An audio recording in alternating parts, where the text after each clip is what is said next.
Hello বন্ধুরা, কে কে শুটকি মাছ পছন্দ করেন বলুন। আজকে আমার বাড়িতে শুটকি মাছ রান্না হচ্ছে।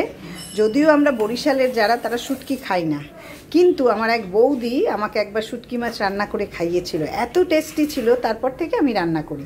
বেশি কেউ খায় না, মেয়ে খায়, আমি খাই, নারায়ণী খায়, আর নিচের বাপ্পাদা আছে, তাকে রান্না করলেই আমার দিতে হবে। তো আজকে কথা না বাড়িয়ে চলুন রান্নার প্রসেসে চলে যাই। কিন্তু দেখুন, এই যে শুটকি মাছ, এটা হলো লোটের শুটকি। আমি বাংলাদেশ থেকে একবার আনিয়েছিলাম, সেটা খুব ভালো ছিল, কিন্তু এখানেরটা অতটা আমার ভালো লাগে না। তো অল্প একটু এনেছি, কিরাম দেখতে সুব্রত গিয়ে নিয়ে এসছে সেটা। তাই এই শুটকিটা কার পাতে আমি দেবো বলুন, একটুখানি। যার জন্য একটা চেলা শুটকিও এনেছে, ওই চেলা শুটকি মানে মোরলা শুটকি যেটাকে বলে, মোরলা শুটকিটাও এনেছে। সেই মোরলা শুটকি আর এই লোটের শুটকিটা একবারে আমি ভালো করে ধুয়ে তারপর রান্নায় চলে যাচ্ছি। দেখুন, রান্নায় পেঁয়াজ আর রসুনটা ভালো করে ভেজে নিয়েছি, আর একটু হবে, একদম কম আঁচ দিয়ে দিয়েছি। এই দিকে আমার লোটের শুটকিটারও ধোয়া হয়ে গেছে। দেখুন, এই শুটকিটা আমি ধুচ্ছি। শুটকি মাছের সাধারণত গন্ধ আসে, তার জন্য লোকে খায় না, যারা খায় না তারা। কিন্তু আমি শুটকি রান্না করলে কোনো গন্ধ থাকে না। কতবার এই শুটকিটা ধুই শুধু সেটা দেখুন। দেখুন কিভাবে আমরা ধুচ্ছি। মাছ ধোয়ার উপরেই কিন্তু শুটকি মাছের গন্ধ আসে। এই যে আমি রান্না করছি, কোনো গন্ধ নেই, বিশ্বাস করবেন, কোনো গন্ধ নেই, একটুকু গন্ধ নেই। কেউ চিন্তাই করতে পারে না শুটকি মাছ এরকম গন্ধ ছাড়া কীভাবে হয়। মানে আমি এতটাই ধুই। আবার আমার মেশো বলে, তুই তো ধুয়েই সব ফেলে দিস। সেটা কিন্তু না, আমি খুব ভালো করে ধুই যাতে সবাই খেতে পারে। তো এই আমার মশলা হয়ে গেছে, এবার এই মাছটা আমি দিয়ে দেবো। নাহলে দিয়ে দাও মাছটা।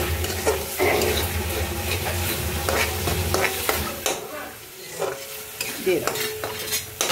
দেখুন, দুটো মাছ মিশিয়ে দিলাম, দুটো মাছ মিশিয়ে এর মধ্যে দিয়ে দিলাম।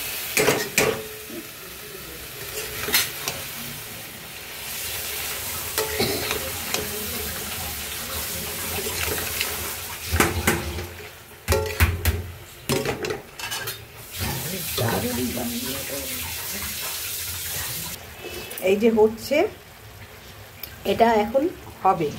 5 মিনিট পর আমি আবার আসি। সুন্দর কালার হয়েছে দেখুন, যেমন কালার হয়েছে, দেখতে অদ্ভুত সুন্দর হয়েছে, টেস্ট অদ্ভুত ভালো হয়েছে, একটুকু গন্ধ নেই। এটা আপনারা বিশ্বাস করবেন না যে শুটকি মাছে গন্ধ নেই। শুধু শুটকি মাছটা গন্ধ হবে না যদি আপনি ঠিক ভালোভাবে ধুতে পারেন। প্রচণ্ড ভালোভাবে ধুতে হবে। কিন্তু মানে যারা শুটকির গন্ধ পছন্দ করে তারা একটু কম ধোয়, কিন্তু তারা ওই গন্ধটা রাখে। আর আমরা গন্ধটা পছন্দ করি না বলে প্রচণ্ড ভালো করে ধুয়ে, লেবু দিয়ে খুব ভালো করে ধুয়ে নেই, লেবু টেবু দিয়ে ধুয়ে তারপর রান্না করি। অসম্ভব ভালো হয়েছে। আমি নামিয়ে আবার দেখাবো আপনাদের। দেখুন, আমার মাছ কিন্তু হয়ে গেছে, আমার মাছ একদম হয়ে গেছে। তারপর এই ধনেপাতাটা দিয়ে দিলাম। এখন একটু জালটা বাড়িয়ে দেব ধনেপাতাটা মেশানোর জন্য।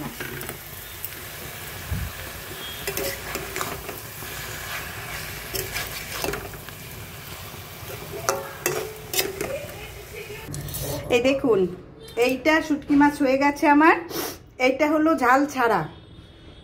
কতটা ভাগ করতে হচ্ছে দেখুন, এটা ঝাল ছাড়া, এটা ঝাল দেওয়া, আর এটা আমাদের বাপ্পাদার। শুটকি মাছ খেলে বাপ্পাদাকে আমার দিতেই হবে, নাহলে আর টিকতে পারবো না। খুব ভালোবাসে, কেউ তো নেই বাপ্পাদার, তো সেই জন্য করে এটা দিচ্ছি।